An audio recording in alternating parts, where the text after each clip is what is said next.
Entertaining, informative, and educational. Inspiring content that makes a difference. This is the Maximus Troy Publications Broadcasting Network. Join the Academy.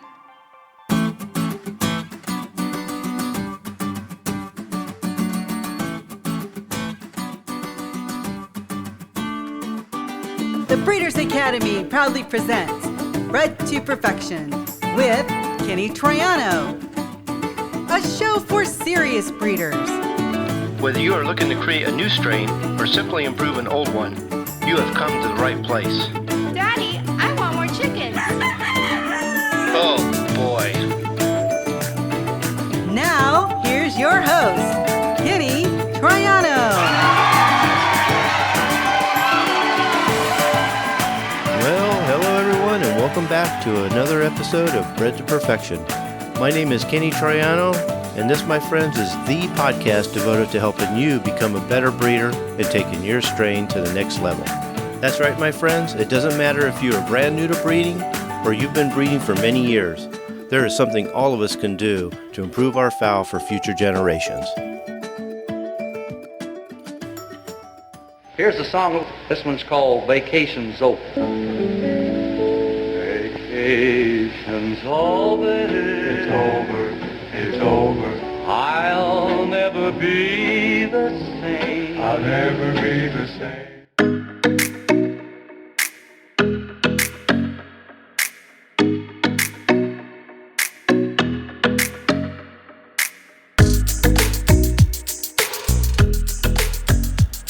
Okay, welcome to another episode of Bred to Perfection. I'm Kenny Troiano. I'm here with my birthday girl, Nancy, and my co-host, Frank Bradley. Hey, the vacation's over, guys. Yeah, but the birthday is going on. The birthday is going on. We're celebrating. Happy birthday, Nancy. Thank you. In fact, I can't hold my earphones on. Okay, there they go. They might fall off in a little bit. But thank you, everybody, for my birthday wishes. And Frank, we missed you.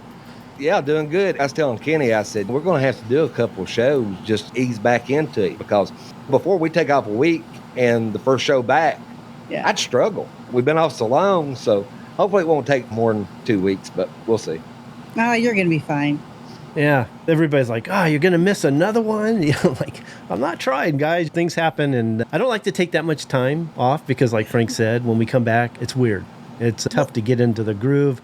We have some really good topics that we want to cover, and I want to do them right. Well, I know what happened. The first 2 weeks, it was 4th of July, and then you had jury duty. And then 1 week, both of you weren't feeling so well. We've only missed 3. Yeah. I think we were planning on missing 2, but we ended up missing 3. We're going to do things a little bit different this summer because of the heat. Normally, we would do like a front end for the general public, and then we would do the back end for the members roundtable. We'd do a show for the members for just a little while. We'll see how it goes after that. I'm not sure if we're going to keep doing 2 shows a week, but what we're going to do for a while is we're going to do the public show, the one we're doing now, Bred to Perfection. We're going to do those every 2 weeks, and then we're going to do the members roundtable every 2 weeks.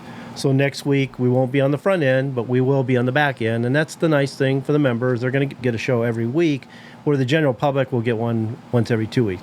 So we're going to do that for a little while. What do you think, Frank? Yeah, I think so. Before we was off, I was telling Amanda every Friday would roll up, and I was like, I got this weirdest feeling. I feel like I've lost something, or I should have done something, and I didn't do it. And she goes, the show, and that's what it is. It didn't feel right. There was always that Friday evening feeling like I should be somewhere, I should be doing something. It would dawn on me what it was. Yeah, it's like my whole schedule is knocked off because I have certain things I do each day of the week. Some of it's for the show, some of it's for preparation for the members roundtable, working on master's class videos. We have the coaching calls. So there's something I do each day of the week. And when it's all mixed up, it just felt weird. But what was nice is I was getting a lot of work done. I was not taking a vacation like the song said. I was actually working. Yeah.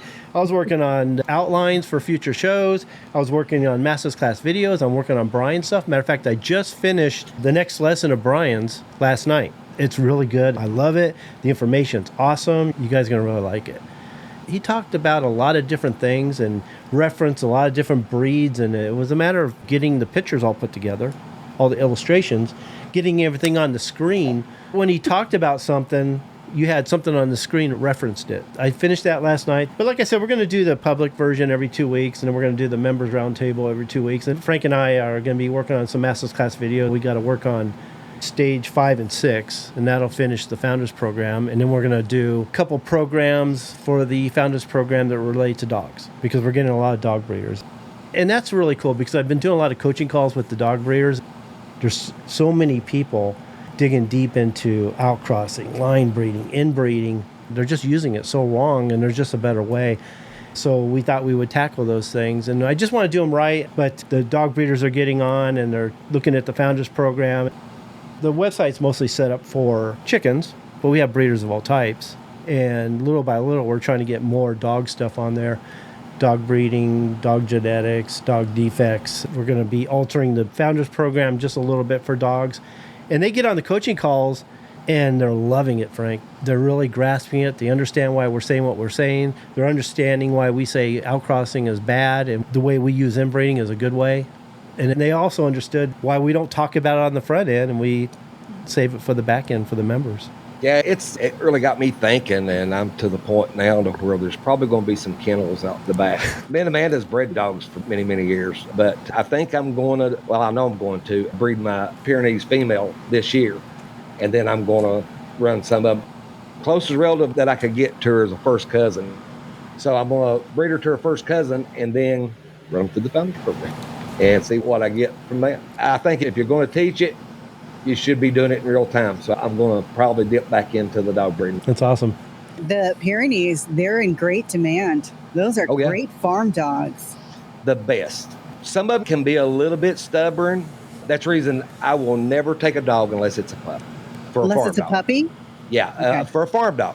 Because I want to train them the way I want them trained around the chickens. A lot of people, they go buy, they get a dog or give one gift to them by a friend or something, and it's not being trained right, and they turn it in their chickens, and then they've got a mess. Yeah. Eating through tie cords, turning cages over, moving the cages, scooting them together to get eggs. You just got to train. The one I've got, she's the most obedient dog, I believe, that I've ever owned in my life. I was at a family get-together, and my brother goes, I hear you guys talking about dogs. I go, yeah, we're starting to get a lot of dog breeders, so we're working with them too. And he goes, well, how do you use the Founders Program for dogs? So I sat down with him, and I was talking to him about it. And this is how they do it. This is how we do it. And he goes, you're making me want to breed dogs. And I'm like, I wouldn't say dog breeding is for the average person. No. Yeah. But if you're going to do it, I think you should do it right. And the way they skirt inbreeding, they use it wrong. They misunderstand the coefficient of inbreeding. They use it as law, whereas the ratio is right, but the coefficient of inbreeding does not tell you what's in the genome. And they have great ways of figuring out what's in the genome so they can protect themselves. So they could avoid a lot of culling by testing their animals for health and genetics. But it's amazing how afraid of inbreeding they are. They rely on the coefficient of inbreeding, but it doesn't tell you what's in the genome. It just tells you how closely related they are. That's it. That's not enough. They use the pedigree, the coefficient of inbreeding, to determine whether they breed or not, or how they breed, and I just think that's a big mistake. But we're going to dive into that. We're going to talk about outcrossing, and this will all relate to dogs and chickens and goats. Breeding is breeding. We talk about it all the time. So don't feel like you're going to be left out because it's about dogs. We're going to be referencing both. We're going to talk about outcrossing, inbreeding, line breeding, in and inbreeding. We're going to talk about the coefficient of breeding. We're going to take that apart and show you how to use it. It's a great reference, and it gives you some insight, but it's just not something to base your breeding program on. I'm sorry, it just isn't.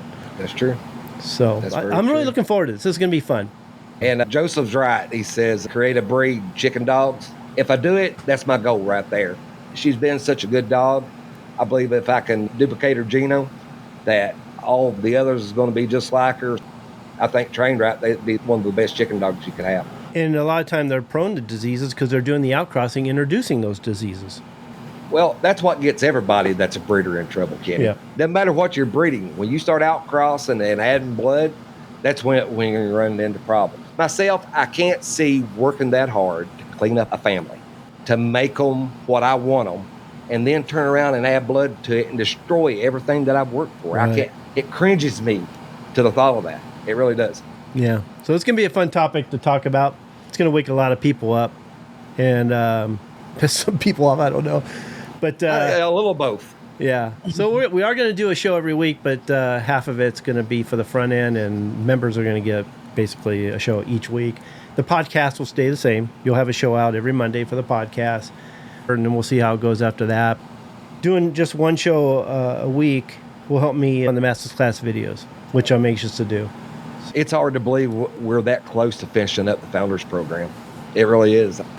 Well, one of the reasons I haven't rushed to do the last two is because we've already done them. Some of the early lessons that we did, we covered the whole program. So we basically covered stage 5 and 6, but we are going to go deeper. People enjoy the way we talk about them and how we discuss them and give them a little more insight. And all the information is already on the website. It's not like it's not there. It's just that we're going to be taking that information and making a conversation about it and then answering some questions.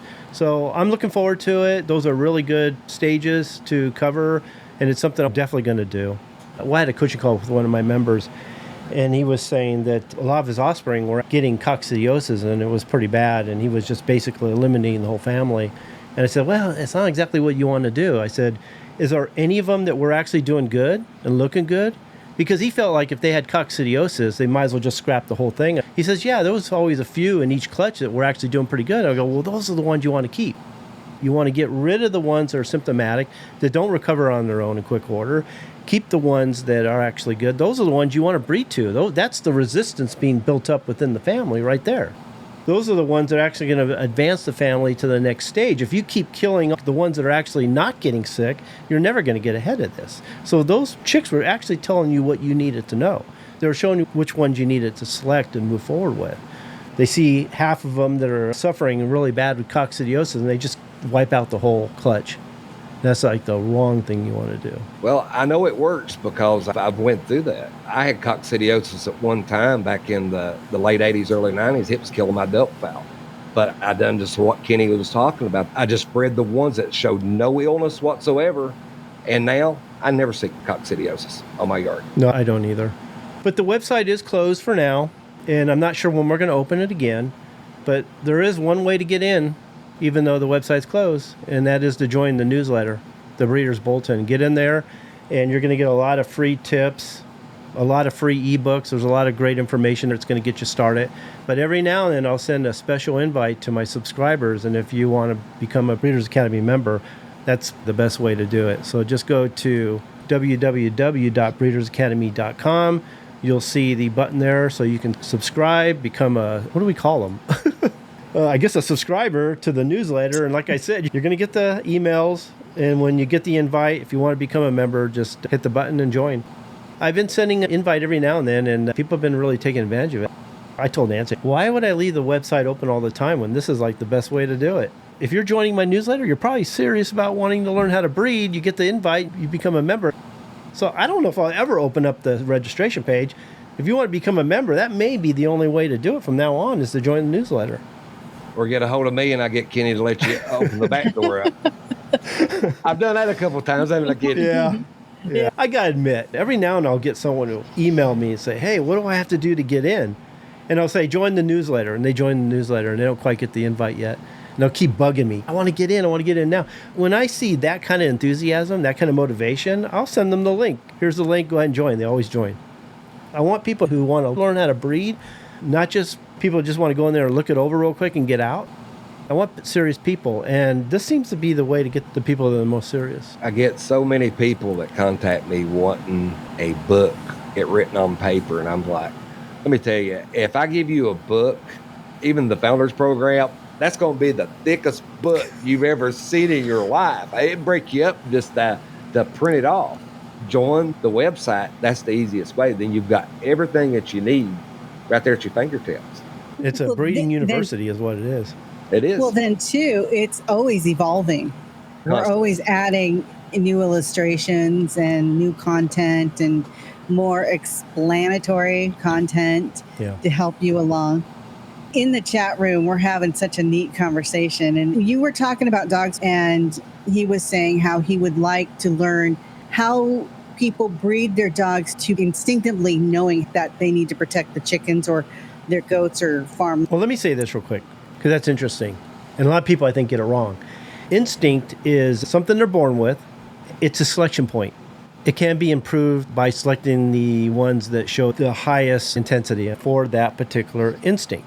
Yeah, they're born with it. It's something that's been passed down from the wild in some ways. Some of it was added later, but by finding the ones with the highest intensity, they can improve that. It's a polygenic trait.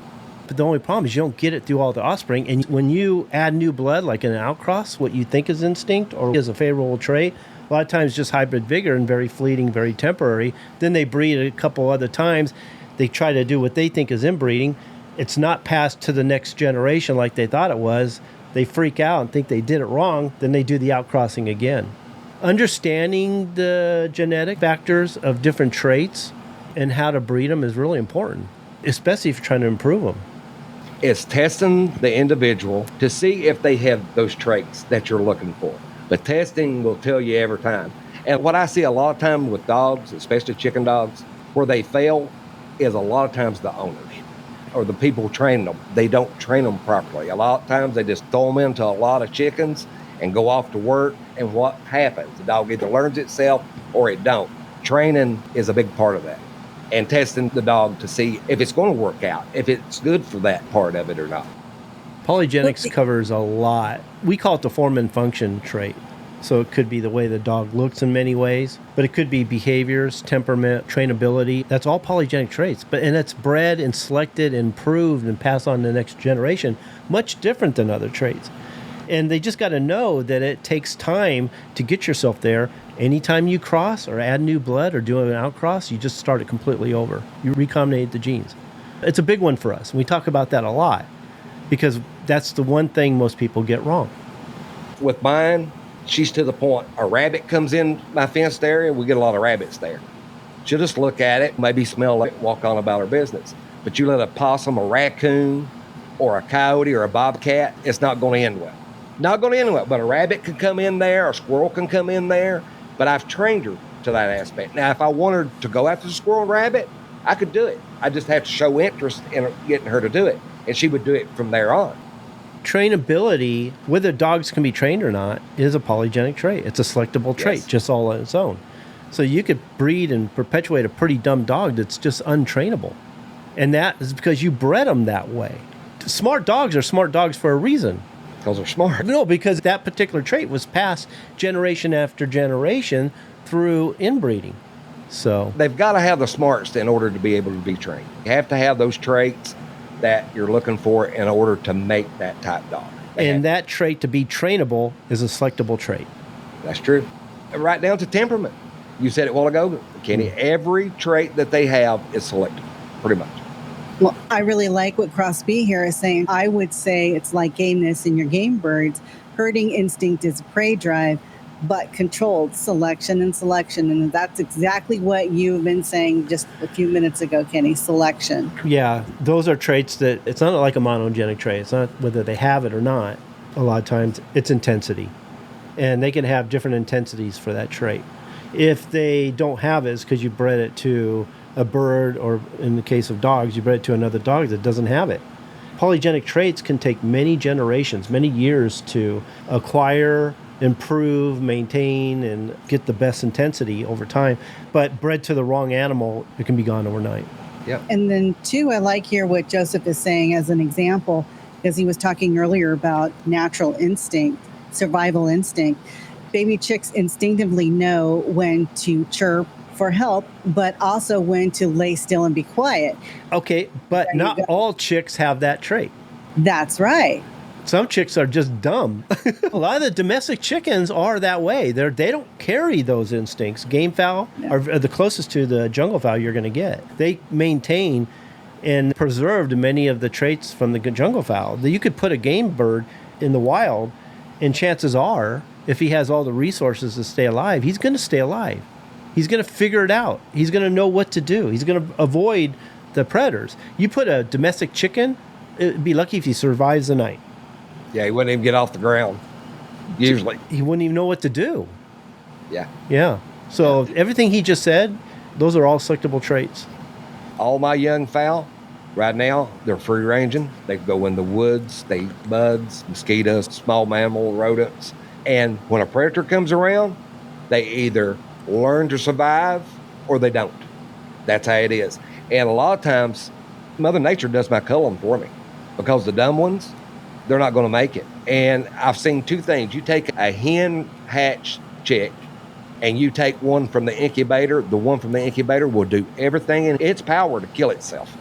Either they go to a corner and they stack up and they smother each other, or they eat something that they're not supposed to do, or they'll stand there while all the other birds is going to the foliage and a hawk above their head. They're like, hey, what's going on? No clue. Yeah, but you take a good hen that has raised those chicks right, they'll survive and can overcome a lot of obstacles in their way. Just the fact that a lot of domestic chickens, they're not broody. They will not sit on the eggs and hatch them. So you can see how some of the, what we call natural instincts, have been bred out of them, which shows it's a selectable trait. It's a polygenic trait. And it was intended, like Rhode Island Reds, it was intended for them not to go broody. Like Kenny just said, they passed over the ones that was going broody and bred the ones that wasn't as broody.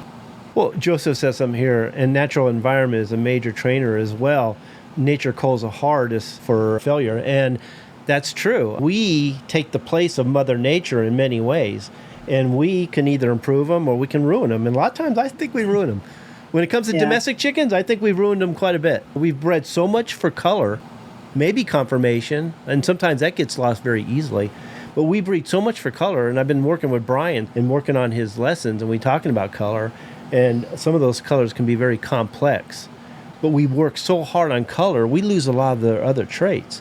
Whereas gamefowl, color is pretty simple. A lot of people don't worry about the color. The color, a lot of times, takes care of themselves, although they do ruin that sometimes too. But as long as they stay close to type and conformation, they just keep moving along until they add new blood like Acyl or Peruvian, then they really ruin them. So yeah, that's when they shoot themselves in the foot, when they outcross, add new blood.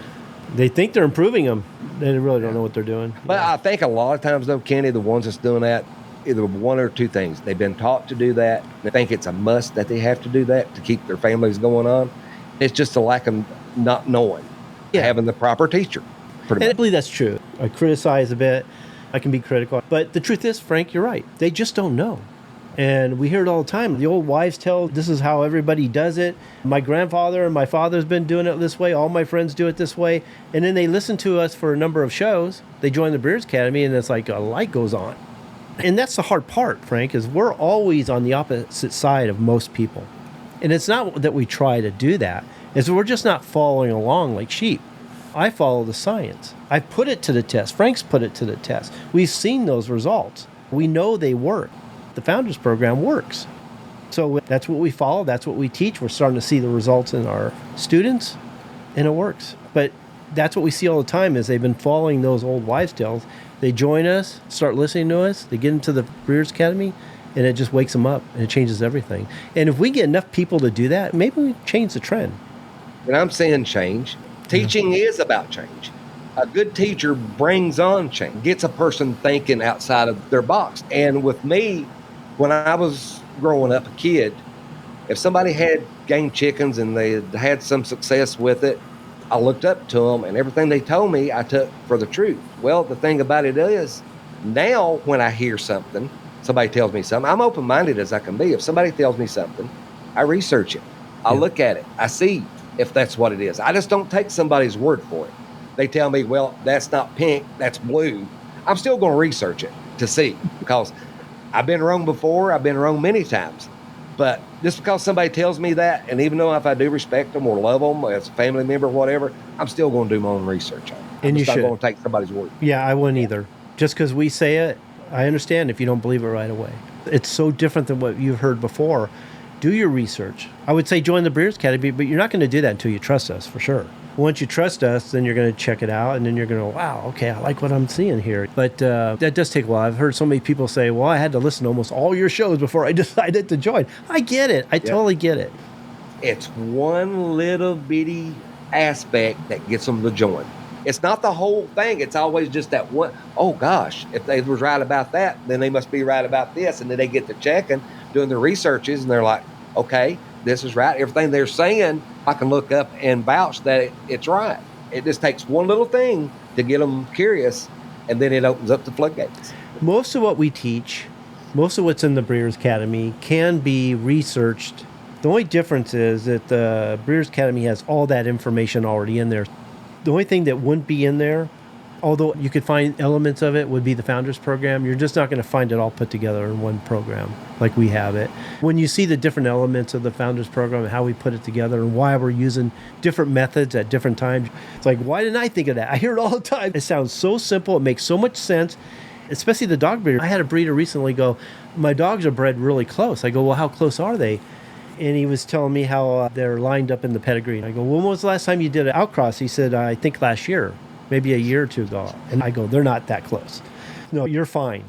And he wasn't fighting at all. He saw the Founders Program. He liked what he saw. And that's what I'm seeing from the dog breeders. And I'm starting to see it from the chicken breeders too. It's funny that the dog breeders call it outcrossing. Chicken breeders either call it crossing or infusion. I rarely hear the word outcrossing when it comes to chicken breeders. Maybe once in a while when it comes to domestic chicken breeders, but not the gamefowl breeders for sure. And so they're always saying, I infuse this, I infuse that, I add this, and then breed it back out. And when I break it down to them and I show them the science, it really wakes them up. And they're like, I've been doing outcrossing all this time, and the bloodline I thought I had from my father and my grandfather, I lost it years ago. I didn't even know it. And I like that when I see the revelation in their eyes. My daughter and I used to call it the wow factor. We always wanted to put articles together that made people go, wow, even if it was just one part of it. And I see that. I still see that. And that makes me feel good.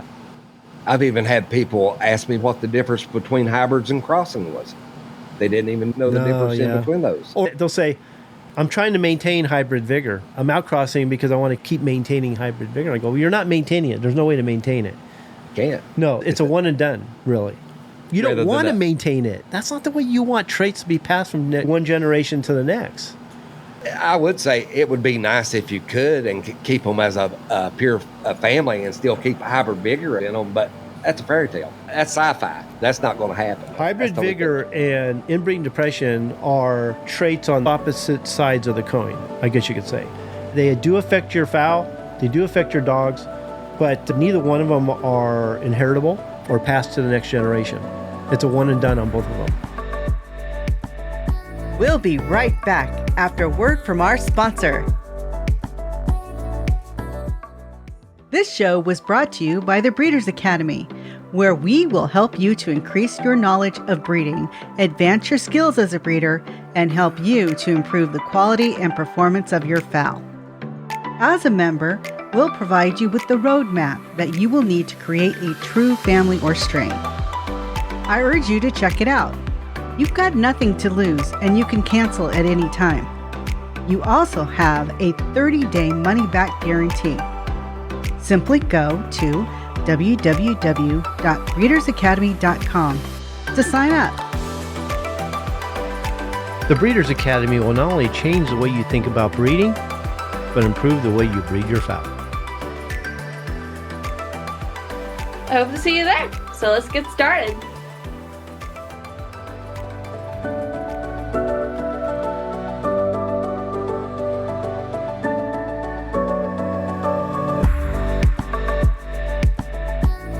So you're talking about the people that think one way and they think another way and they want to do this and they want to do that. And you're like, well, you really can't do that. And here's why.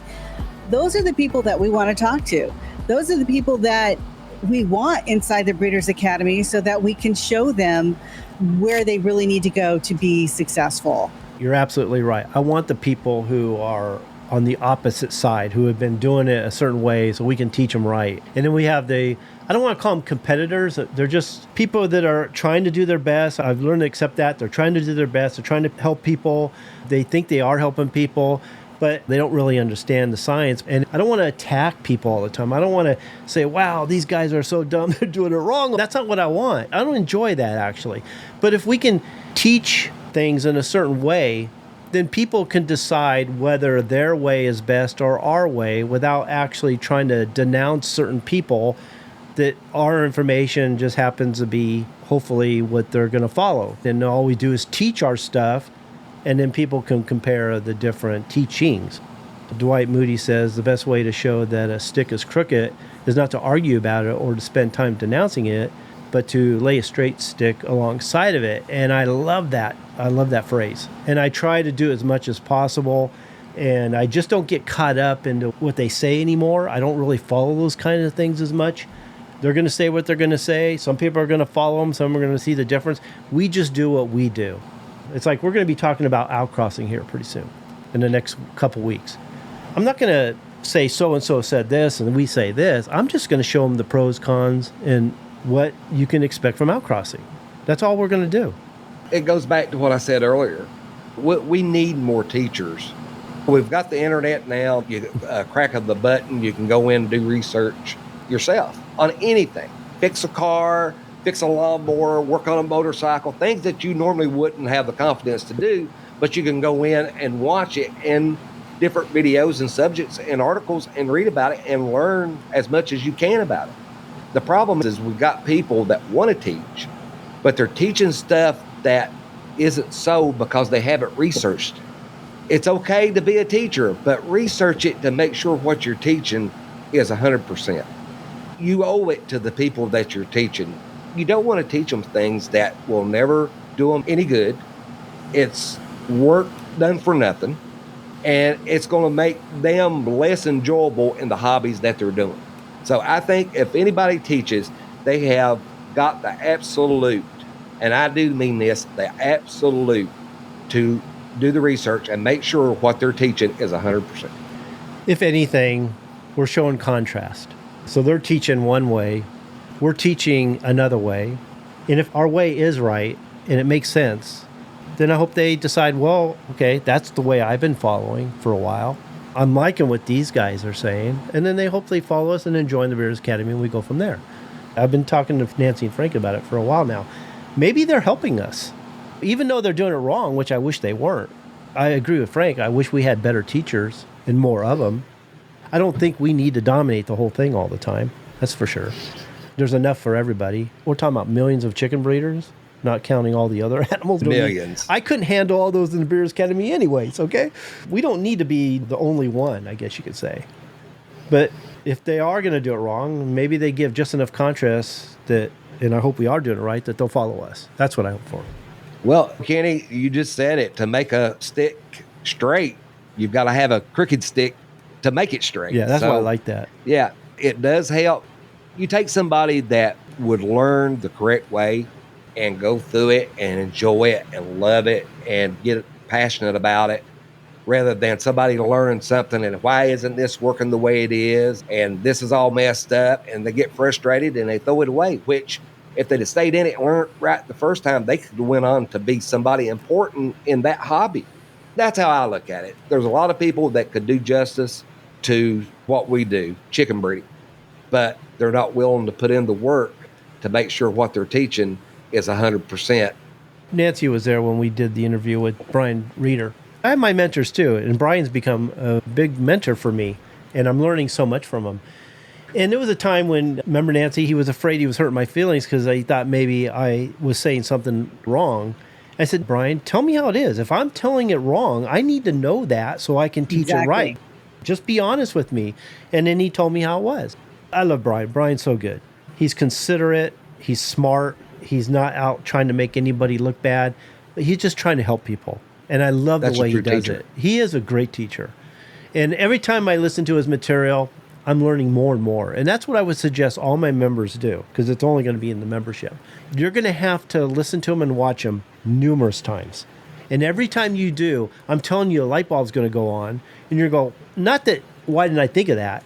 But it's going to make so much sense. Like last night when I was finishing it up, I was listening to it one more time, making sure I had all the banners I wanted in there. And I was still learning more last night than before.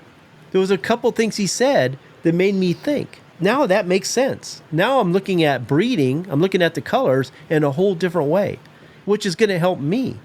So I'm always looking for someone who can help me improve in a way that I can help my members. Dr. Gallardo, Peter Brown, Brian Reeder, those kind of people. Well, it's your circle, Kenny. I so believe this. You run with 5 millionaires, you're going to be the 6th. And I believe that. Yeah. Birds of a feather flock together. And that's how it is. You surround your people that is wise, just like the circle that we're in. And before you know it, you're on the same level and putting out the same type of information. You're thinking, Where'd that come from? How'd that get in there? And you learn it sometimes without even knowing it. And then having a good mastermind, that's like you said, hanging around with the right people just in general really helps, because I talk with Frank quite a bit. I talk to Nancy quite a bit. There's other people I talk to, and just hanging with them, talking with them, passing things back and forth. I get ideas I never would have got if I didn't have those conversations. So they really make a difference. That's me. There's been a million times Kenny has said something and it went right over my head about genetics. That's nice to know. And, well, just in conversation. And I'd be laying in bed and it would just hit me. Boom. And not necessarily what you said, it would give me another idea on something else, or open up another door for me that I wouldn't open it up before. Just small little things. And a lot of times, just by us discussing breeding in general, it opened up other areas that enlightened me other ways. Just by us being texting each other, or talking on the phone or whatever, it can open up a lot of doors just by discussing it with someone. I know I don't know everything, and when I'm talking to Frank or Peter or Dr. Gallardo or Brian or even Nancy and Tawny, amazing what I get from Tawny, the wow factors I get just from the conversation, the ideas I get, it's awesome. I love learning.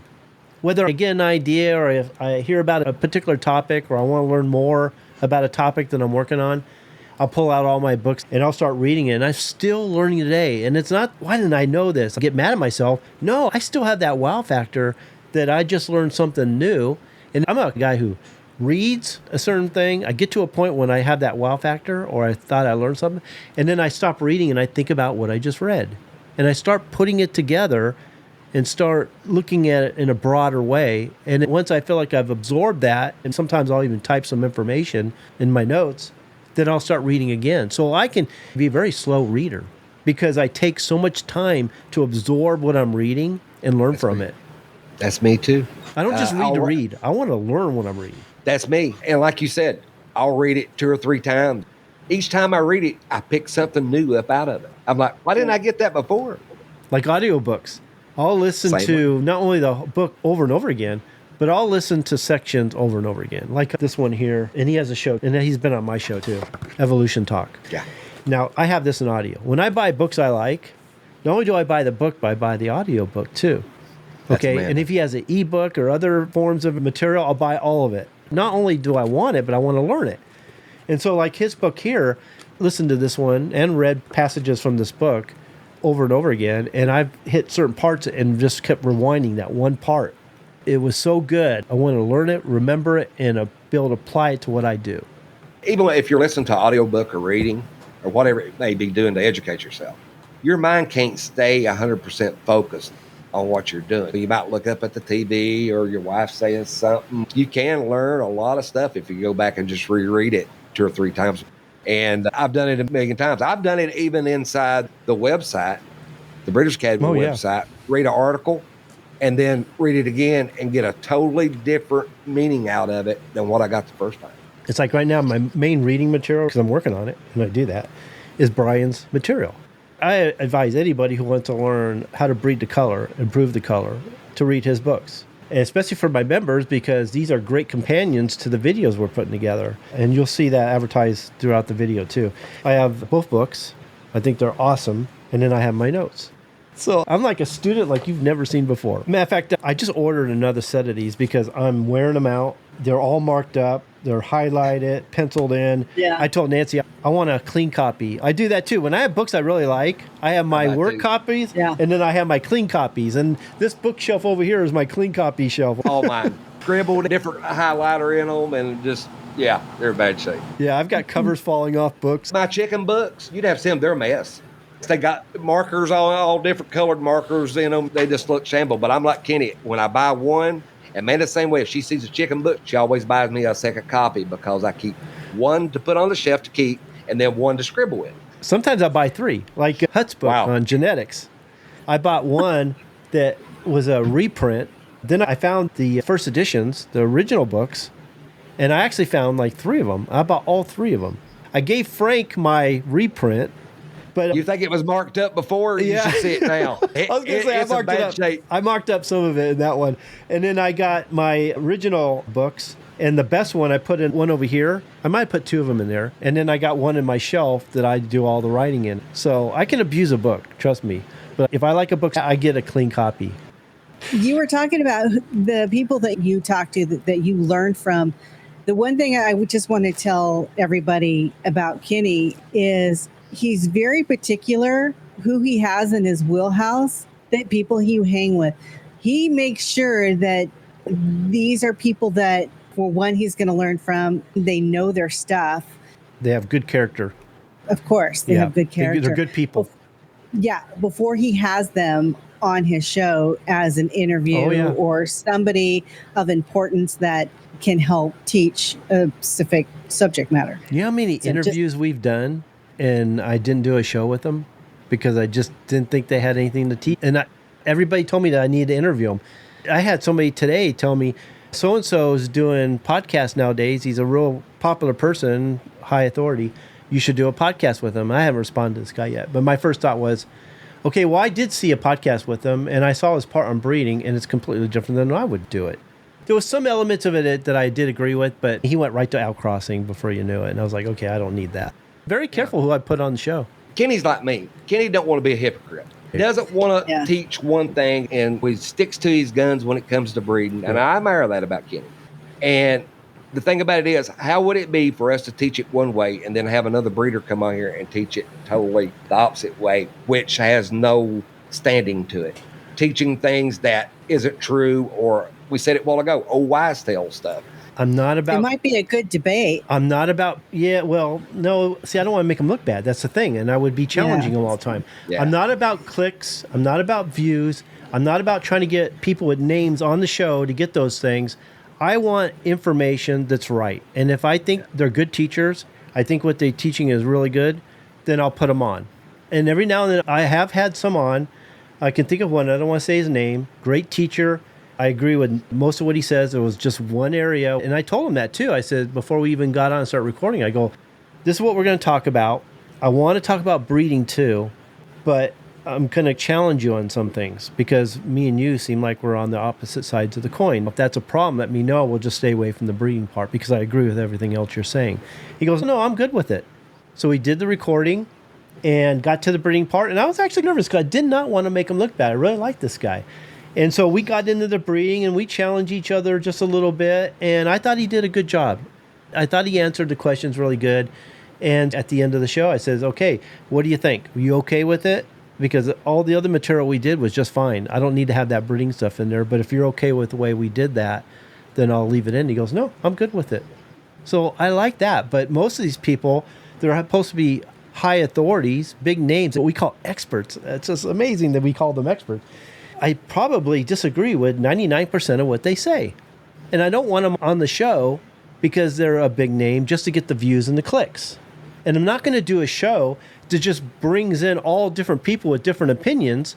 I'm going to confuse my followers. I'm going to confuse my members. So I'm not going to do that either. I'm not going to keep bringing in people with different views to do that. I have a particular thing that I want to teach in a certain way. I believe in what I'm doing. And if I bring someone on, it's because I think they have something to teach my members. Dr. Gallardo, Peter Brown, Brian Reeder are good examples of that. I've had people actually ask me that, Kenny, and said, isn't it arrogant to think your way of breeding is the only way and everybody else is not right? And I said, no, I don't say it that way. This is what I say. When you research it and science backs it, that's the right way. And the wrong way is when science doesn't back it. And that's right. The way I look at it is you either agree with me or you don't, which means you're going to either follow me or you're not. If you believe that person's way is better, then you follow them. But I'm not going to teach ways I don't believe in. It's just not going to, it's not the way I'm going to do things. Just to be popular. Well, not that you believe in that science doesn't support. That's a big part of it. Believing in something yourself can be controversial. But when science backs it or doesn't back it, well, either it backs it or it doesn't. I guess I say it that way because I believe what I teach is science-backed. So I don't even give that a thought. To me, that's obvious. I agree. But yeah, I do think it should be backed with science. What is he saying, Nancy? He's saying if you have not joined the Breeders' Academy and want to elevate your fowl and knowledge, it's a must. Oh, I appreciate that. That's how he feels. Yeah, thank you. Thank you very much. Yeah, I appreciate that. The dog breeder, I don't want to say his name, but I did a coaching call Wednesday, I think it was. And he's trying to get his friends and family in there and check it out, right? And he says, you could always go in there and check it out. Now, if it's just you get in there and you don't like it, you quit. You can quit anytime. There's no problem there. That's what I don't understand. I don't understand people. I'll have people message me 50 times. I'm thinking about joining, and they'll ask me this, ask me that. A lot of them's trying to get information out of me to where they don't have to join. I can tell the ones that's going to join like that. I can talk to them for 5 minutes, and I know if that person's going to join or not. Because if they keep questioning, they're never going to join. I teased Frank. I said, everybody thinks you're the back door to the Breeders' Academy. You're the back door. I don't need to join. I have a friend. He's going to tell me everything I want to know. I don't have to join. He can just tell me everything that I need to do and be done with it. Now, I do talk to the members on social media, and we do discuss it, but I know they're members. I know just about every member that's in there, and if I don't, Kenny will tell you. I'll say, Kenny, is so-and-so a member? And he goes, no, I don't think so. And that ends that conversation. I can pull up a certain page, type the name, and it doesn't come up. They will. And I've had some pretend to be members to try to get information. They've even went that far. Just want to talk to you, Frank. They just want to talk to you. All right. We have been here for an hour and 5 minutes, and I have a couple questions. Go ahead. We're going to have to pass this topic to the next time. Yeah, and we haven't even started talking about molting, so I guess molting is off the table today. Yeah, we're going to have to do that later. And we'll hit a couple questions before we head on out of here. So Rolando is asking, what are some of the early stages of Merrick's? I have some stags acting as if they're loopy drunk. That doesn't sound like Merrick's to me. That sounds like botulism. Yeah, that's what it sounds like. Yeah. Yeah. Rolando, if it is botulism, put them up off the ground if you can in something with a floor to it. Just give them normal feeding and water. A lot of people run Epsom salts to them. I don't think it speeds the process of it up any, but it's dependent on how much they've ingested. Once it gets out of their blood, they'll start acting better each day. Now, it can last up to 4, 5, 6 days, but the symptoms will progress to get better. But put them up to where they can't get access to whatever it is. Now, a lot of times that can be maggots, spoiled meat, something dead, or moldy feed. You might want to check and see where they're getting that from, because that really sounds, they act like they're drunk with botulism. Merrick's, you're going to be more or less them drying up on the bone, losing a lot of weight, eye ulcers to where dragging a leg, dragging a wing, that kind of thing. Yeah, paralyzed in one leg or a wing or paralyzed altogether. Well, basically it's cancer, a virus. A tumor of the nervous system. Yeah, it attacks the nervous system and just destroys them. He's saying their combs are shrinking. Well, that's normal right now. They're dehydrated. Anyway. They're dehydrated. Yeah. When you've got shrinking combs, many things can cause that. Molt, like Kenny said, excessive heat, dehydration, disease. But right now in the molt, that's pretty common. Yeah. Okay. So good luck to you, Rolando. Okay, back here to environment. Kenny, wouldn't you say that the environment the species develops is a big factor to test the natural abilities or instincts of a species' ability to adapt? Of course, yeah. The environment, they either survive or they die from the environment. So the ones that survive, they get to pass their genes to the next generation if it's natural abilities or instincts. And that's a polygenic trait. Over time, it gets better. It's like the bear. I don't have to be faster than the bear. I just have to be faster than the person with me. Genetics are the same way. I just have to be better than the other ones, and the predators will get them. They won't survive, and then I can pass my genes to the next generation. It's like a evolutionary arms race. The chickens get faster, and then the coyotes have to get faster to catch the chickens. And over time, we got some pretty fast chickens and some pretty fast coyotes, because it's the ones that can actually avoid the predator and the ones that can catch the prey that are going to survive. There's been many species wiped out just because they couldn't adapt to their environments. Yeah, speciation. Sometimes the species change. That was a big one for me, and that changed the way I breed, the way I teach, the results we're getting, the results my students were getting. When I started learning evolutionary biology, understanding the mechanisms of evolution that were very similar to selective breeding, it made me understand not only the mechanisms of selective breeding, but how to select my birds better. And over time, they got better. So understanding the certain elements of evolution is a big factor. You know what I mean? Genetic drift is a big one because we use it all the time. We're always affected by it all the time. We just don't know it.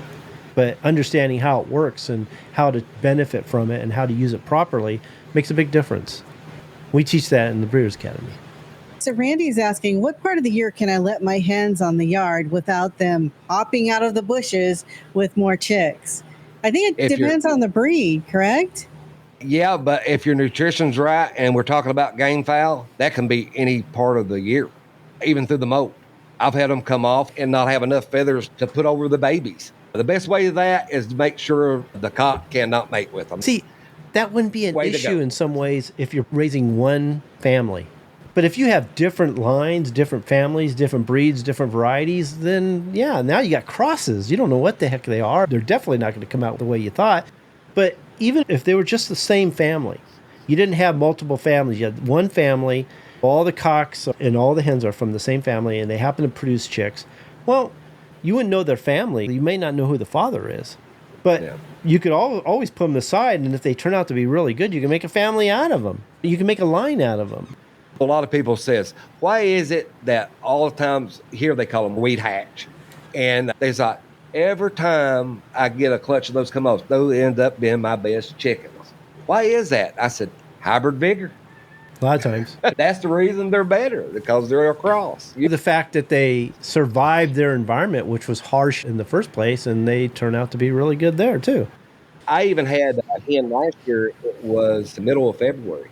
We'd had 20 below degree weather, and she come off with 15 chicks. 15 chicks in that kind of weather. Now, that was a mummy. I've got one more for you guys, and then we should probably kick it on out of here. I just have a few more announcements. I never got through them. Okay. Duck toe versus wrong position of the prop toe. I didn't even realize that was a thing. Yeah, I had that question from a member recently. He wanted to know what the different degrees of duck toe was and whether he should cull or not. And I said, well, if it is duck toe, you should just cull it because that is a defect. There's no variations of duck toe. They either have it or they don't. But a lot of people confuse duck toe to prop toes that are in the wrong position. Now, proper prop toe is one that's in line with the center toe and that lays flat on the ground. That's a proper prop toe. Every now and then, the prop toe is either higher on the leg than it should be, or it's in a different area of the leg. Instead of being the back, it could be over to the side. As long as it's not laying alongside the foot, then it's not duck toe. Now, if I have a family of birds and I see different variations within the family on that prop toe and different positions of the prop toe, then all I need to do is keep finding the ones and just create a subline. Find the ones with the prop toe in the proper position or as close to as possible, breed those, and then eventually I'll fix it. If I keep breeding the birds with prop toes in the wrong position, I'm just going to perpetuate that position. I don't want to do that. So I want prop toes that are flat on the ground in line with the front toe. Now, would I kill a family with prop toes in the wrong position? No, because it's a polygenic trait that I can improve over time. I just have to find the ones that are closest to being right. Eventually, I'll get there. A duck toe I'd cull automatically. I wouldn't even waste time. There's no degrees or intensities of duck toe. It's a recessive trait. You either have it or they don't. Unless it's only on one side and the other side doesn't have it, then you've got a chance. But if it's both the hen and the cock. Well, I thought you meant one leg versus the other leg. I meant like the hen doesn't have it and the cock does, or vice versa. Yeah, and the only reason I would do that is if that's all I had. If I got a bird with duck toe and that's all I have, and I have a mate and he doesn't have duck toe, then I can continue the family. But you're going to get offspring that are going to carry. Now, the next offspring are probably not going to show the duck toe because the other one's going to cover up for the one with duck toe. But now all those offspring carry the duck toe gene. That's the problem. So what I want to do is I want to be careful on the next breeding because I want to make sure that I don't breed again to the bird that has the duck toe. Let's say it's a mother in this case. So I will breed her that one time to get the offspring on the ground, but I won't breed her ever again. So then I look for the best daughters that don't have the duck toe, breed it back to the father, and then I look at the offspring. Now, some of those are going to show duck toe. I want to weed out those, cull those out, find the ones that are good, and continue from that. Every year, you're going to see a degree of duck toe within the offspring, but every year it's going to get better and better as long as you're selecting right. It's not the way I would like to go, but sometimes you have to go that way. But if you breed two birds, like Frank said, with duck toe, you just perpetuate. I've seen that. I've been on farms where all the birds had duck toe. He goes, what do I do? I go, well, we're going to have to either bring in a bird that doesn't have ducktail, we're going to have to completely start over, or you're going to have to just get rid of everything you have here and start over. Now, I've got a question to that scenario, Kenny. Okay. Did he know it had ducktail? Did he point it out, or did you point it out? I pointed out. A lot of people never know it. I know it. I walked on his yard and I walked over to where the teepees were, and I looked down at the bird, and I go, oh, that's interesting. One of the feet were ducktail. And I was talking to him. We're walking around. I look at this one over here, and it had ducktail. And then I saw a hen walking by. She had ducktail. So I said, okay. I stopped our conversation. I go, let me look your birds over, because I was there to help him select his brood fowl for the next breeding season. So I started looking around. I could not find one bird without ducktail. I didn't know how to tell him. I walked around. He goes, what's wrong? I go, hold on a second. Because I was trying to find one or two without ducktail, and I couldn't find it. I go, we got a problem here. So I told him what happened. And I don't know if he got rid of them. I don't know what he did after that. But I don't think I heard from him again. You go both sides, and it can destroy your birds just in a matter of a couple breedings. Yeah, you got to be careful. And I talk about this all the time, where I had a bird. It was a cock. It was beautiful. I wish I would have took pictures of it, because it was one of the best looking birds I've ever seen to this day. Best color, best conformation, best type. It had good shape of the head, nice dark eye. I saw that bird as something that could take my birds to the next level really quick. But he had one ducktail. Wow. And I couldn't get myself to call that bird. And he took up a pen for like 2 or 3 years. And I held on to him, and I kept looking at him every day. And I was so tempted to breed him. And I thought, well, maybe I'll keep him for pictures or something. And I don't think I ever took pictures of him. And then finally I said, you know what, enough of this. And I just called him, got rid of it. The longer they're on your yard, the more the temptation to breed them comes over you, and to the point to where you're thinking about it. So if they're not there, you don't have to worry about it anymore. Can you imagine how much money you spent on feeding that bird? Yeah. End up culling it. I've run into that myself. One of them be that way, and it'd be just an outstanding bird. And that just about destroyed my whole family. Yeah. Next week, we're going to be doing the members roundtable, and we're going to talk about improving purity while preventing inbreeding depression. So basically what we're going to talk about, and I wanted to do this because we have a lot of new members and we have a lot of dog members. And there are certain parts of the Founders Program that I think they should know. It's going to really change the way they think, especially when it comes to outcrossing. And for some of the members that have been in there a long time, I know it's going to be old news in a sense, but I think you're going to enjoy the conversation. And we're going to talk about, I don't want to say what it is. I keep wanting to, it's so easy just to blurt it out.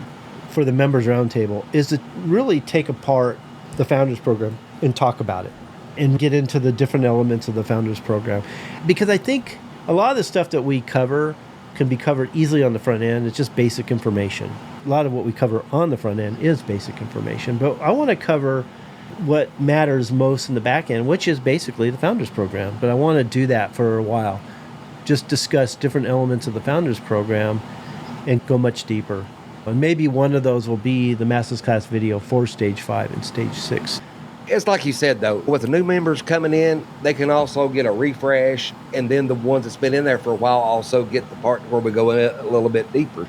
All the information on the Breeders' Academy is good, but the one thing we could do, and I think would benefit the members, is to really pay some serious attention to the Founders Program and really explain it, really help them out so that they see the benefits of it. So that's what we're going to cover, and then we'll figure out where we go from there. And then we have some Masters Class videos we're going to cover as well. So how are we going to do this? Because usually we're in the front end and they say, okay, members, go get inside the Breeders' Academy. And then they pop in there. So how do you want to do this next week? Hey, I'll advertise it on the group and the website. On the members group page, I'm just going to let them know what we're going to talk about. They just go into the back end like they normally do, and they watch it like they normally do. And as far as the ones listening right now, we're going to have a public version or a public show every 2 weeks. So next week, there will be no public show. It will just be for the members, and it will start at 6 p.m., and it will be inside the Breeders' Academy membership website. Absolutely. I like this way. I'll tell you why. The members are going to get a show each week. They're going to get the front end and the back end. Okay, then they're going to get the Masters Class videos on top of it. That way, we're starting at 6 o'clock each week, and we're not staying up real late. Well, 6 o'clock Pacific Standard Time. A lot of times it was past midnight after the members. Yeah. They was diehard. They was right there. So that's what we're playing around with. Every other week with the front end, every other week with the back end, and then we'll be doing more members roundtables too. It's going to allow me to do more with the members, more with the website, and more Masters Class videos. Okay, so Breeders Academy members, make sure you go inside the Breeders Academy and check out the next video about Brian Reeder, because you're going to love it. So go check it out. It'll be there either tonight or tomorrow. Yep. All right. So one question here from Beeman is asking, Frank, how did you save your family from being rye-tail? I'm battling with that one in one of my families.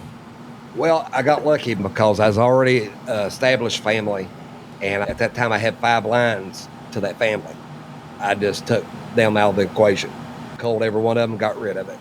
I know that's hard to do. If I hadn't had that many lines, I would have been in bad shape.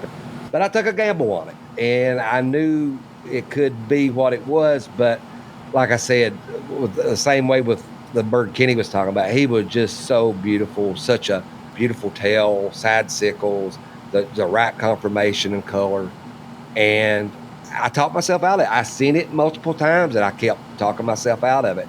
And when I bred him, nothing showed up. The offspring were fine, no rye tail in them. Bred them again, still no rye tail.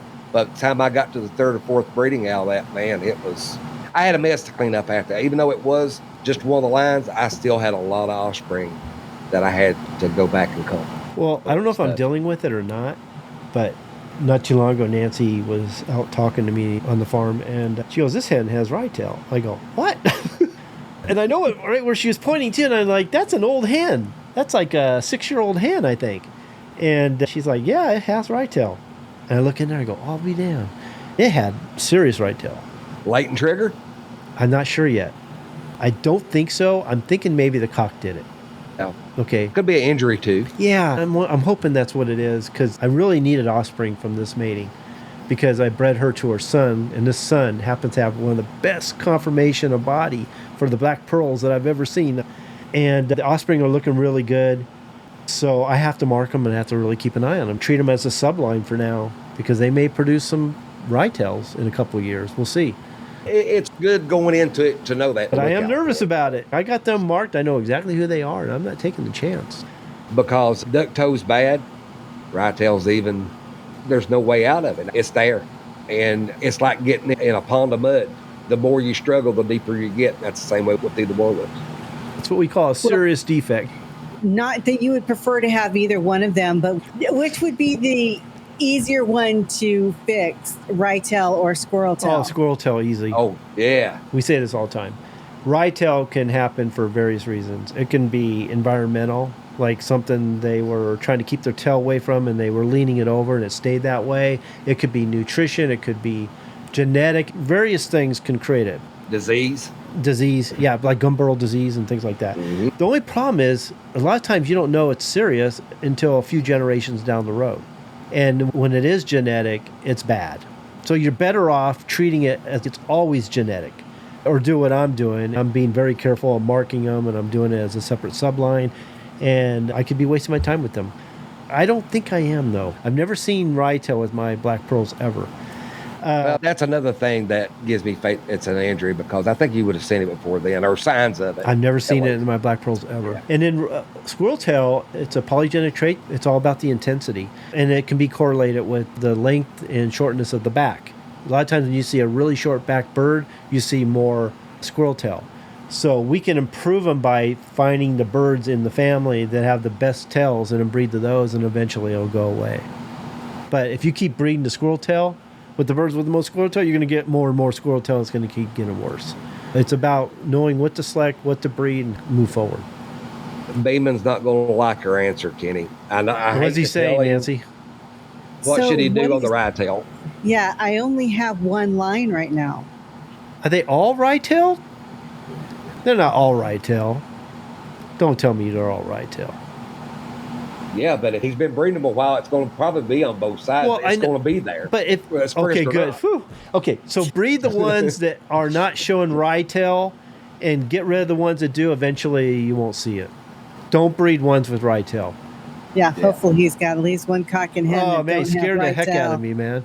Yeah. You're about to make him go cry in a corner. Oh, geez, don't tell me that. If they've got rye tail, here's how I look at it. That taught me a very valuable lesson. If it is just a quarter of an inch either way, I'm getting a nope. Because once you've been there and you've done that, and you went through what I did, it will learn you a lesson you'll never forget. A lot of people say when they see either a defect, which is usually recessive, or even a polygenic trait, which they don't even know it's polygenic, but when they see a fault like that, they freak out and they get rid of the whole family. No, you got to work through those kind of things. If you think you're going to get a family that doesn't have any defects or any faults, even performance ability, those kind of things. I don't want to get into detail about it, but a lot of people know what I mean. Performance ability could be different for whatever you're breeding in different breeds, whatever. Everybody knows when I say performance ability what they're thinking. You don't get rid of a whole family because one or two show bad performance ability. That's a polygenic trait. It's all about selecting for the highest intensity. Even if they have really poor performance ability, if they have a lot of things going for them, you can improve performance ability over time by selecting the ones with the best performance ability, even though it's not where they should be. But to get rid of a whole family because one or two are showing really poor performance ability, no. Yeah, and on the rye tail, don't think because it's not that bad that you're in the clear. If it's just a little bit, like I said, it was a quarter of an inch, it ends up being the tail laying all the way down on the ground almost, where it ends up. Yeah. So even though it's a little bit, it still ends up to the extreme once you're breeding them together. Okay. Now, Okay. Beeman's saying it's been 4 years so far and he's still getting some. Now, understand that's a lot of times the way it goes. Slow. It's going to take a while. As long as you're not breeding to the one showing rye tail, you're going to get there. There's a short that's coming out with Brian here pretty soon. It's on the next video. Do you remember what I'm talking about, Nancy? Do I have it on? I don't have it on here. It's so funny. It's just Murphy's Law of chicken breeding. The first one you get won't be worth keeping. The first 10 you get might not be worth keeping. And, of course, then the tendency is to keep that one and breed that poor, half-dead, sick thing that has deformed eggs and missing toe because she had the right breast color. And then you've ruined your line forever. And yay, they're clean-colored now, but no one wants them because they're not worth having.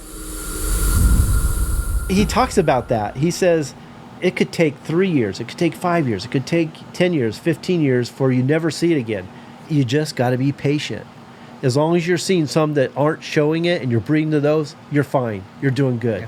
He's saying that he never breeds to it either, and it just pops It's going to up. it's going to take a while. But here's the thing. They can still not have the rye tail over, but still carry the gene, though. Right, Kenny? Oh, yeah. Now, they are carrying the gene. That's why it's being expressed. But eventually, the ones you're breeding aren't going to be around anymore, and you're going to start breeding ones that don't have it as much, or they're not going to show it. Okay, so as long as you're getting some without it, you're doing good. Here's what you could do, too. So if I have two parents, they have some offspring that express it, mark them. Breed them to different parents. Okay, so if I have a cock and a hen that are throwing some rye tail, let's say I take the hen, I breed to another cock, and all of them come rye tail, then I'd get rid of that cock and hen. Then take that cock that I bred earlier, breed to a different hen, you might not get any rye tail. That's true. Because the thing of it is, both the hen and the cock have the gene. They're both they have the gene. You put them together, then everything's going to come out. And if you breed Recessive. two birds expressing the same recessive, all the offspring are definitely going to show it. It could take a while. That's why I always tell people, hatch as many offspring as you can manage and afford. That way you have a good selection. Expect to do some heavy culling. Look for the standouts. You want to select the top 10%. From there, later down the road, you're going to be able to pull out some standouts to breed to. Anything in between that's not showing any faults and they represent their breed, but they're not the standouts, you could sell those. But I'm always a firm believer, too, that if you have birds or dogs or whatever that have those faults and you know it, we call them common defects, then I think it's behooved on you to let whoever's buying birds or getting animals from you to let them know, I do see this from time to time. Let them know ahead of time so they know what to expect, and you're not going to get repercussions from that. Exactly. Well, Rolando's asking grays. He sees rye tail in a lot of grays. It's not correlated between breeds. Okay. It's what we call a simple recessive. Just a common defect. The same thing as we have in defects. Yeah. On us. Yeah. It's things you carry. If you're seeing a lot of grays, it's just a coincidence, or you're looking at a lot of people that are breeding them and not paying attention to that particular trait, and they're not being careful. They're not breeding to the right birds, and so they're perpetuating that trait.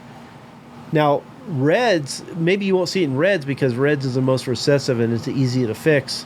And a lot of reds can be bred into them and hide a lot of things or eliminate some things. Grays are a specific breed, and when you have a good gray, you usually breed to another good gray, not knowing what's in the genome. All you can select is the phenotype. The genome is a lot of time is a mystery. Now, the genome does represent everything that makes up the bird, but it's the genes on the phenotype that you're actually seeing.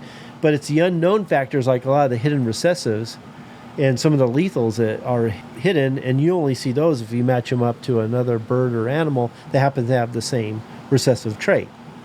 If they're both expressing it, you're definitely going to perpetuate it through the offspring. If they're not expressing it but carrying it, you're going to see it in a proportion of the offspring. It's not like we can test the chickens like the dog breeders can test the dogs for specific genes. How are you going to keep your hen and your rooster from getting together and having a lethal gene? Because you can't see it. The only way you can do it, you got to do a test breeding. You have to breed them. The only way to know what you got is to breed them, and the offspring tell you everything you want to know about the parents. That's the reason we say test. You've got to expose those genes that are hidden. Yeah. Yeah, test breeding. There you go. Yeah. That's why I don't fear inbreeding. Everybody thinks of inbreeding wrong. It's a good way to test animals in general. It is going to show you what's in them, but it also expresses offspring that are good, and those are the ones you want to breed to. That's it, Beeman. You got it, buddy. What does he say? So basically, I need to do some test mating and figure out who I need to throw away. And Brian and I talked about that quite a bit. A lot of people could improve their families pretty quickly by doing the proper test matings, but a lot of people are impatient. They don't want to do the test matings. They see one fault and they freak out, and they want to do the inbreeding, or they don't want to continue the testing. They don't want to test certain animals, because sometimes you have to test this pair, you got to test that pair, you got to test this pair, see what you get so that you know who you're going to breed down the road. And that takes time, money, and patience. And a lot of people don't have that. They see faults, they freak out, they bring in outside blood thinking that's going to fix everything. That fixes nothing. That didn't actually change the genome whatsoever, other than that you brought in new genes that weren't there before, many times deleterious genes that you don't want. That's why everybody fears inbreeding. But I think they should fear outcrossing more, because it's the outcrossing that brought in the deleterious genes that they're so afraid of. Okay, yeah, inbreeding will expose them, but you have to test mate them to find out where they are, breed to the ones that don't show it. If all of them are expressing the deleterious genes, then you know you can't breed those parents anymore. Dog breeders can test their animals and get not 100%, but have a pretty good idea of what they got, and they can go forward with that. In reality, the reason they do that, though, Kenny, when they outcross, it hides all the defects and the problems with the birds. When they inbreed, it exposes the problems they're having with their birds. And they don't understand the two. So they're thinking, oh, I have better results outcrossing than I do inbreeding. So they're looking at it through beer bottoms and glasses. They're not really seeing the real picture of what it takes. And what they're seeing is a poor indication of the truth. Because all they're getting is hybrid vigor, like we say all the time. It's not inheritable. It's not passable to the next generation. It's a one and done. That specimen is not a true indication of what's in its genome. It's a false indication. And so that's why when they keep breeding them, they're not getting the results they think they should get. And they think, well, okay, I'm getting poor results. I must have inbred them too much.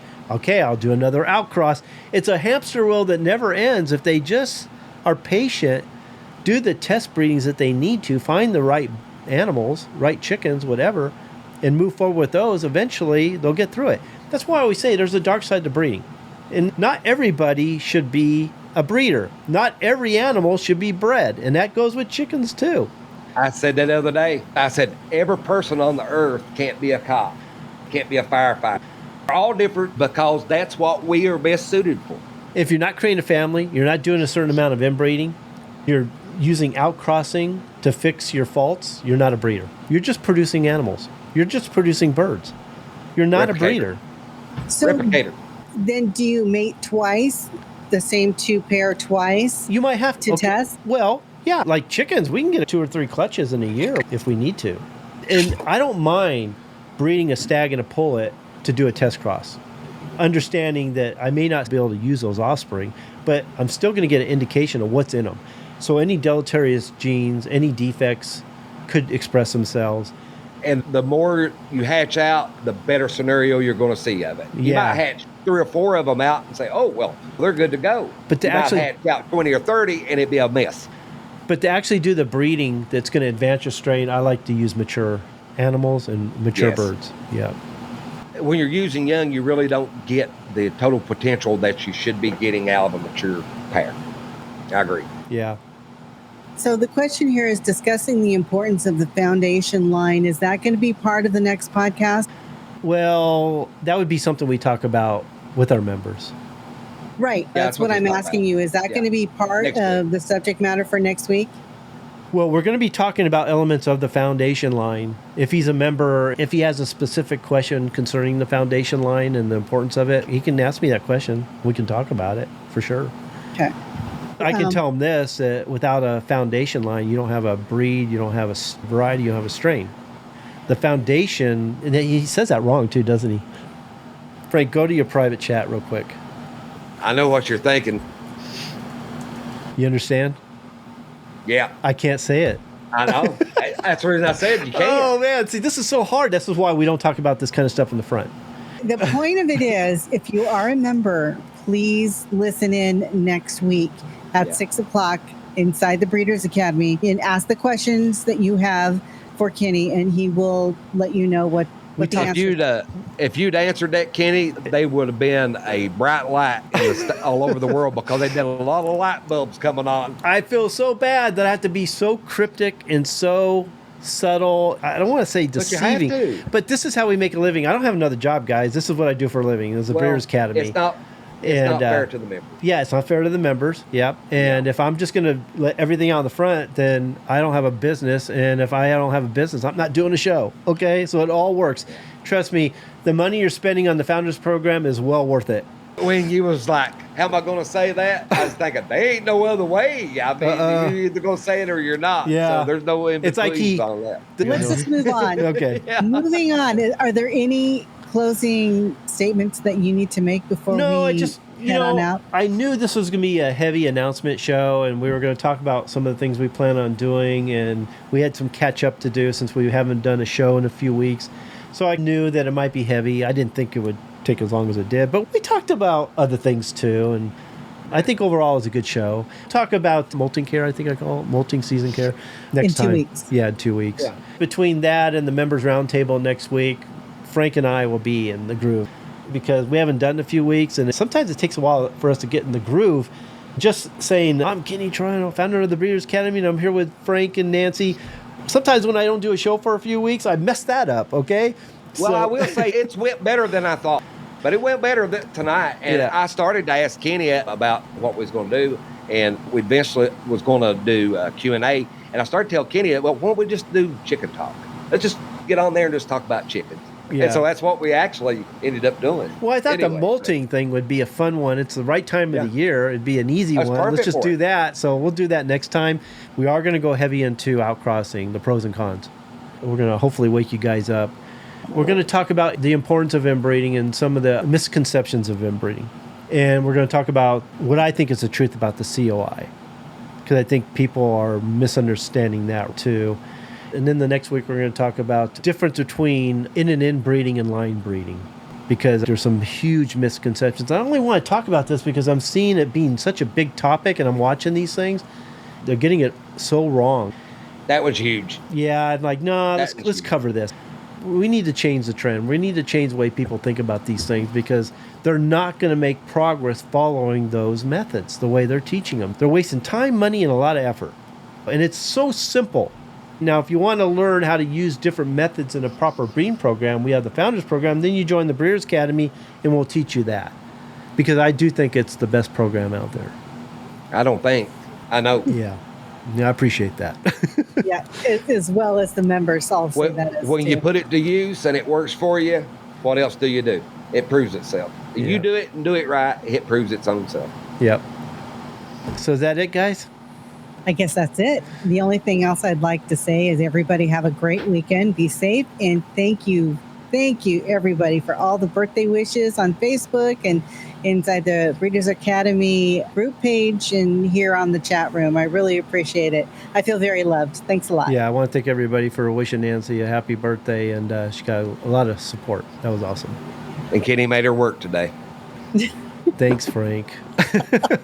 Okay. Hey, no. To be quite honest, he asked me, "It's your birthday. Do you not want to do a podcast?" And I'm like, "We haven't done a podcast in a couple of weeks. We need to do a podcast." So Kenny is off the hook. We're going to celebrate her Yeah. birthday on another day. Yeah, I asked him that. I said, "It being Nancy's birthday, are we doing a show tonight?" And he goes, "Yeah, I'm going to take care of that next time." Yeah. We got it planned out. So I said, "Okay." I had a member go, "Happy birthday, Nancy. Does this mean we're not going to have a show again today?" And I'm like, they're going to be mad at us Not here. again. Yeah, not again. I didn't even think about that. I just will be expecting my diamond ring and my birthday cake tomorrow. Tomorrow, huh? I'm just teasing. I'll tell you guys a funny story. We were in the car and we were discussing, I'm like, "Hey, Kenny, I had a dream the other night that you gave me a diamond ring for my birthday, and it was huge. Gaudy diamonds everywhere." You sure it was me? And he, yes, he said that too. And he said, "Nah, I'd never do that." And I'm like, "But why?" He goes, "Because you're too picky." And I'm like, "Well, yeah, I wouldn't have wanted a gaudy ring like that with all these diamonds in it. I like vintage and stuff." And he goes, "I don't even know what vintage is." He goes, "That's exactly why I will never buy you a piece of jewelry, because you'll say, 'No, I don't like it. Yeah. That's not the one that I want.'" Tawny and I just looked at each other. She's like, "Yeah, I don't want this, and I don't want it to look like that, and I wouldn't want to see anything like this, but I do want vintage with a little touch of class." I'm like, "Are you kidding me?" And I looked at Tawny, and she's just shaking her head. I'm like, "This is why I don't buy you rings." She just talked me out of ever buying her a ring. That's exactly. And then in my head, I'm going, "Damn it, Nancy, you idiot. Just accept anything he gives you." Yeah. So there you go. I'm not going to spend that kind of money for her to say, "Oh, yeah, okay." And never wear it? It's all right, but Okay. it's a little gaudy. I want to thank Frank and Nancy for joining me. This was actually a lot of fun. I can't believe it wasn't planning to go this way, but it actually turned out really well. I want to thank all you guys for watching us, listening to us, and following us. It's your guys' questions and comments that really shape shows like this, so I appreciate it. I'll see some of you guys next week and some of you guys in 2 weeks. See you guys later. Sounds great. Bye, Good guys. weekend, guys. Okay, thanks for listening. Yes, thank you again for joining us on the Bred to Perfection podcast show. This show was brought to you by the Breeders Academy, where by becoming a member, you can increase your knowledge of breeding, advance your skills as a breeder, and take you and your fowl to the next level. We can also show you how to create a strain from hybrid crosses or mongrel flocks, and help you to create, maintain, and improve your present strains. We urge you to check it out. You have nothing to lose, and you can cancel anytime. To join us at the Breeders Academy membership website, go to www.breedersacademy.com. Best of all, I'll be there to help you every step of the way. While you're checking out the Breeders Academy, make sure to sign up for our newsletter, The Breeders Bulletin. We provide a lot of free bonus materials and some great information that will take you and your fowl to the next level. Well, that's it for now. We hope you join us next time for another episode of Bred to Perfection. We'll see you later. Bye.